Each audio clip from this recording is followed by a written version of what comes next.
এক বাক্যে জবাব দিয়ে বলেন তো, রাজত্বের মালিক কে? আল্লাহ। ইজ্জতের মালিক কে? আল্লাহ। ক্ষমতা দেওয়ার মালিক কে? আল্লাহ। ক্ষমতা ছিনায় নেওয়ার মালিক কে? আল্লাহ। এই কথাটা ওরা ভুলে গিয়েছিল। ওরা মনে করেছিল ক্ষমতায় রাখার মালিক নরেন্দ্র মোদী। কথা কোন ঠিক কিনা? এই জন্য আল্লাহর সাথে নাফরমানি করেছে, অগণিত মানুষদেরকে ওরা হত্যা করেছে, অসংখ্য আলেমদেরকে বিনা অপরাধে বছরের পর বছর জামিন অযোগ্য অপরাধী বানায়া ফাঁসির দণ্ডে দণ্ডিত আসামিদের সাথে রেখেছে। ফাঁসির কন্ডেম সেলে আলেমদেরকে রেখেছে যাদের কোনো গুনাহ ছিল না, রাষ্ট্রদ্রোহিতা বলতে কিছুই তারা করে নাই, কিন্তু যারা চোর ডাকাত বদমাশ যারা তাদেরকে ওরা ছেড়ে দিয়েছিল। আল্লাহ পাকের লানত ওদের উপর এমন ভাবে বর্ষিত হয়েছে, একসাথে একদিনে গোটা দেশের প্রধানমন্ত্রী থেকে শুরু করে একেবারে তার লেভেলের যারা আছে, যতগুলো মন্ত্রী আছে, এমপি আছে, একসাথে পালায়া যায়। এমন ইতিহাস বোধ হয় পৃথিবীতে বাংলাদেশ ছাড়া অন্য কোথাও হয় নাই।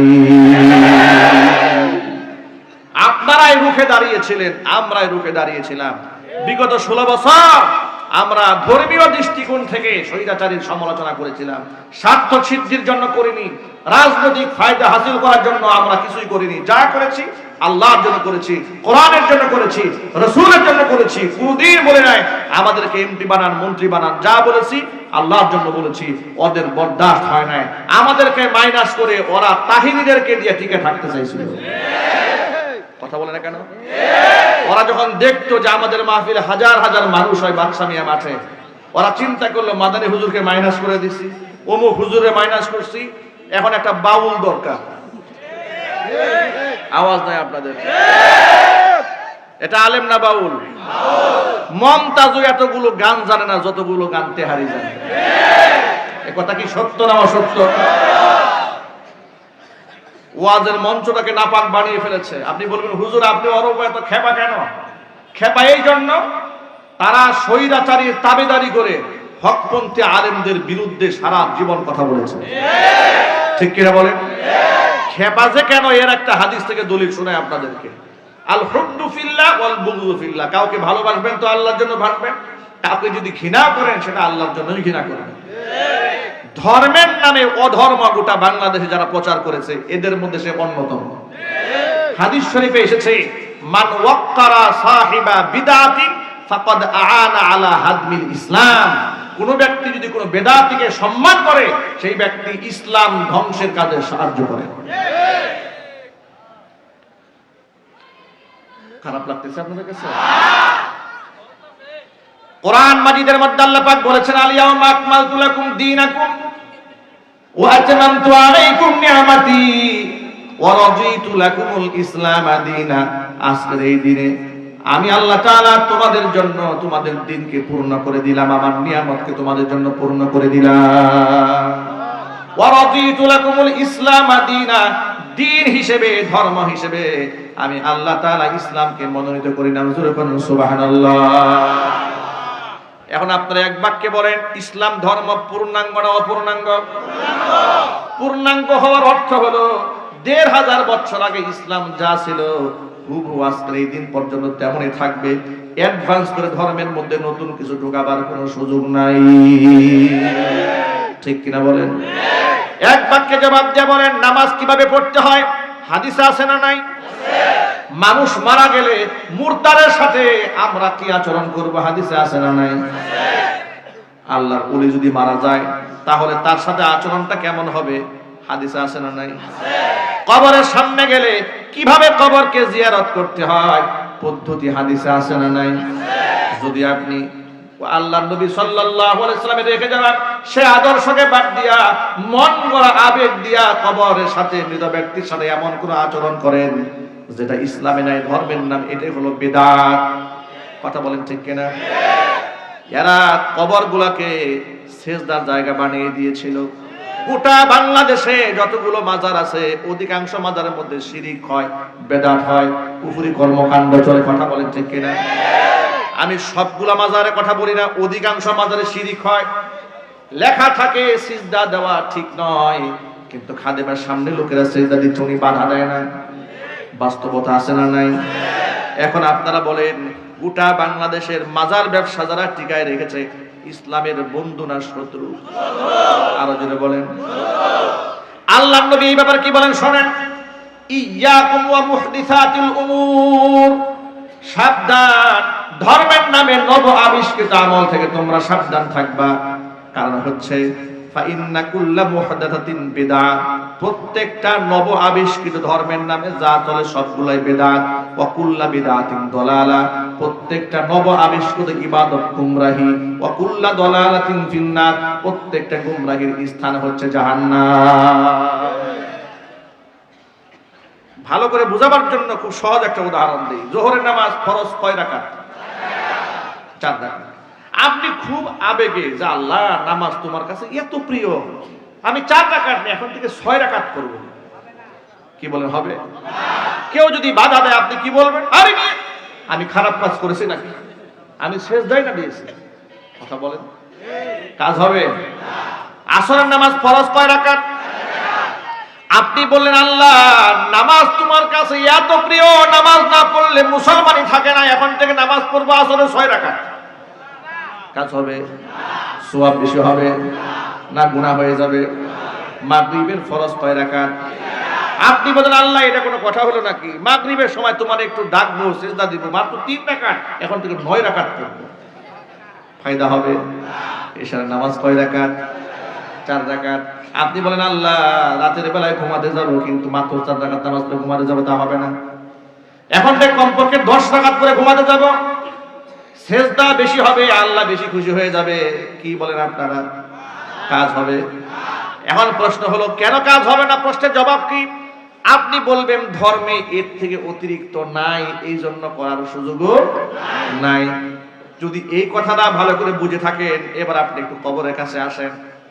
আল্লাহ নবী সাল্লাল্লাহু আলাইহি ওয়াসাল্লাম বললেন নাহাইতুকুম আন জিয়ারাতিল কুবুরি ফাজুরুহা ফাইন্নাহা তুযাক্কিরুল মাউত। ইসলামের প্রাথমিক যুগে আমি তোমাদেরকে কবর জিয়ারত করা পর্যন্ত বারণ করে দিয়েছিলাম, কারণ এই পৃথিবীর ইহুদি আর খ্রিস্টানেরা তাদের নবীর কবরগুলোকে সেজদার জায়গা বানিয়েছিল। কবরের প্রতি মানুষের একটা আকর্ষণ ছিল। এখন যখন উপলব্ধি করতে পারলাম যে তোমাদের অন্তরের মধ্যে কবর পুরুস্তি চলে গেছে, কবরের প্রতি শ্রদ্ধা, কবরের প্রতি শ্রদ্ধা দেওয়ার মতো মন মানসিকতা আর নাই, সুতরাং ফাজুরুহা, তোমরা এখন জিয়ারত করতে পারো, ফাইন্নাহা তুযাক্কিরুল মাউত, কারণ কবর জিয়ারত মানুষকে মৃত্যুর কথা মনে করিয়ে দেয়। এবার আপনারা বলেন কবর জিয়ারত করা কি সুন্নাত? যদি বলেন কবর জিয়ারত করা কি, কিন্তু পূজা করা কি? আরো জোরে।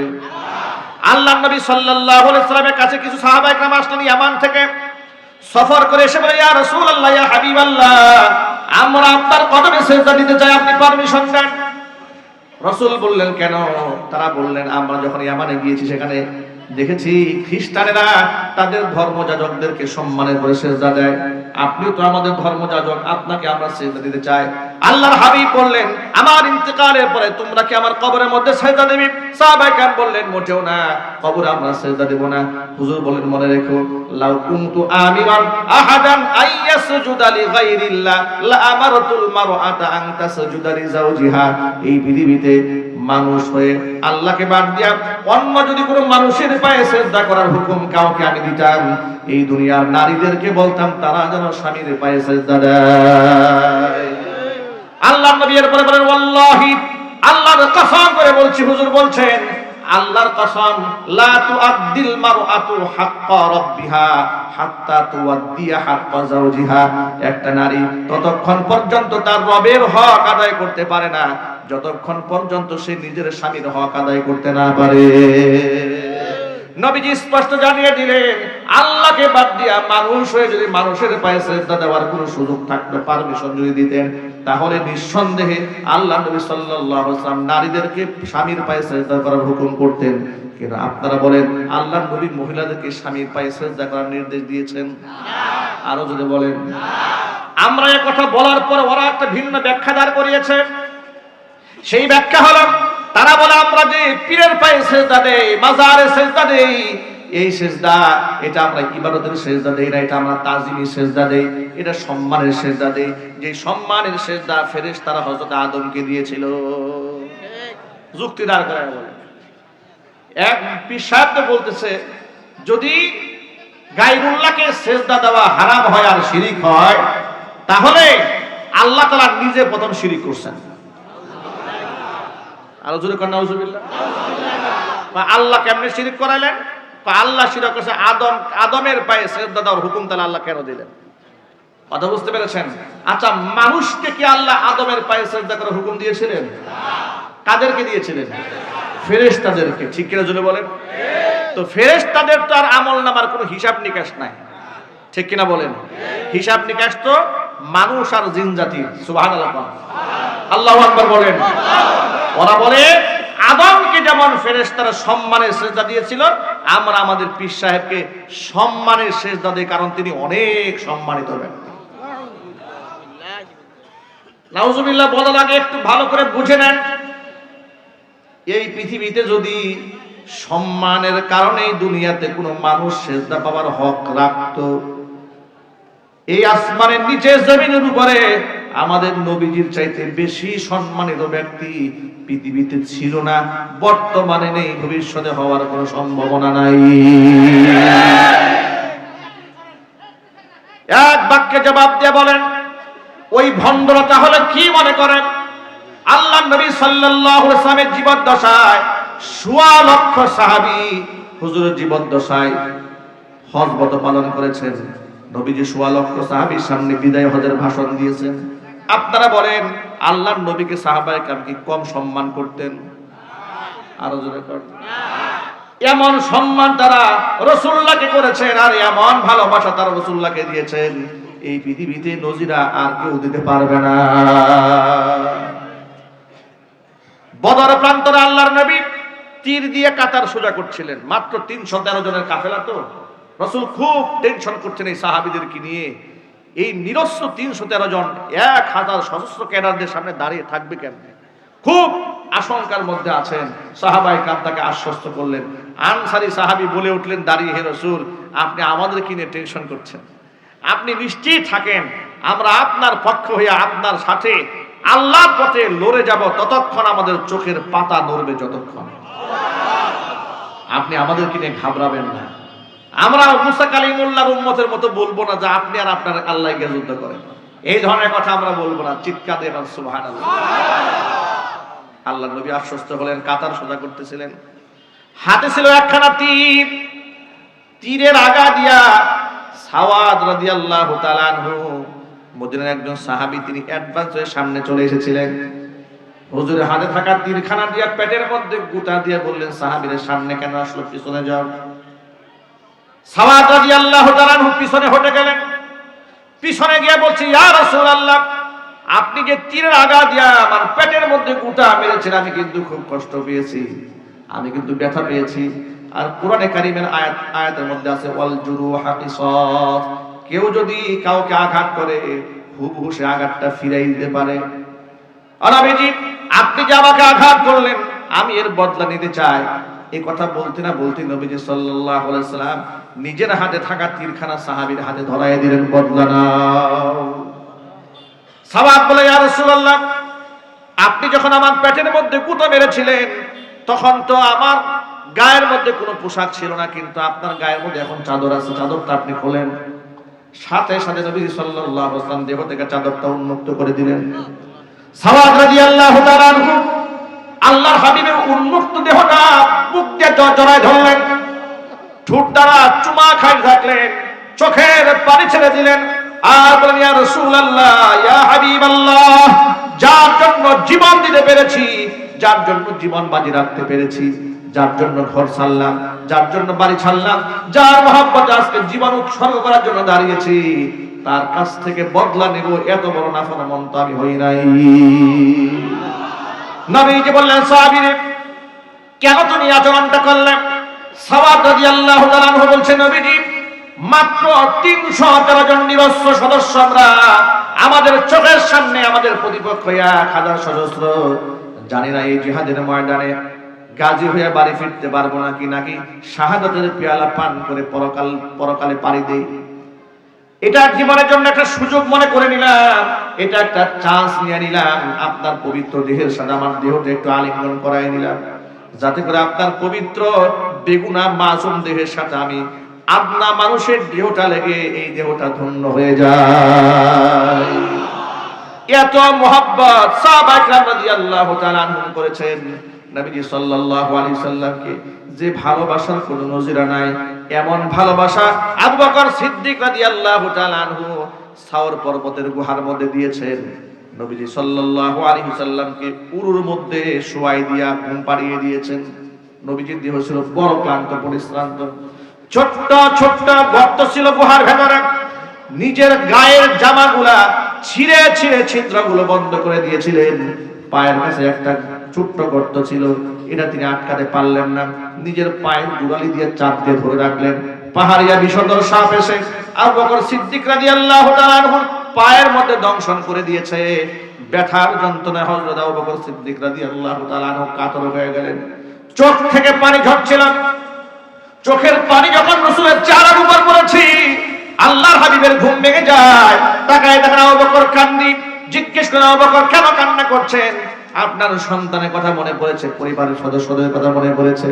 আবু বকর বলেন, নবীজি, যেদিন থেকে আপনার উপর ঈমান এনেছি, আল্লাহর উপর ঈমান এনেছি, কসম এই পৃথিবীতে তামাম পৃথিবীর সকল কিছু চাইতে আপনার এবং আল্লাহর মহব্বত অন্তরে বেশি। কেন কান্দেন তাহলে? বিষধর সাপ পায়ে দংশন করেছে। আল্লাহ হাবিব সাল্লাল্লাহু আলাইহি ওয়াসাল্লাম পাটা বার করলেন, মুখ থেকে লালা একটু বের করে পায়ের মধ্যে লাগাই দিলেন। আবু বকর বলছেন, নবীজির লালা মুবারক পায়ের মধ্যে দেওয়ার সাথে সাথে বিষধর সাপে কাটার যন্ত্রণা মুহূর্তের মধ্যে পানি হয়ে যায়।